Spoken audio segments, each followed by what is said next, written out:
आता isakal.com आहे देशातील नंबर 1 ची मराठी न्यूज वेबसाईट। प्रत्येक अपडेटसाठी isakal.com ला नक्की भेट द्या। पदवी अभ्यासक्रमामध्येही हिंदी सक्तीची करावी।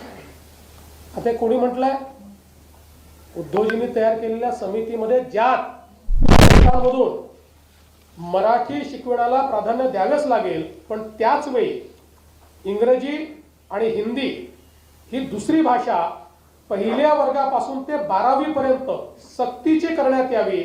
आवश्यकता भासत असेल तर महाविद्यालयीन शिक्षणाच्या 3 किंवा 4 चौथ्या वर्षाच्या पदवी अभ्यासक्रमामध्येही हिंदी सक्तीची करावी। आता कोणी म्हटलंय उद्योजींनी तयार केलेल्या समितीमध्ये ज्यात उबाठा सेनेचे उपनेते हे सदस्य आहेत, त्यांनी केलेली ही शिफारस आहे। खरं म्हणजे हे रिकमेंडेशन आता इंग्रजीमध्ये आहे, ते पुन्हा मी वाचून दाखवत नाही।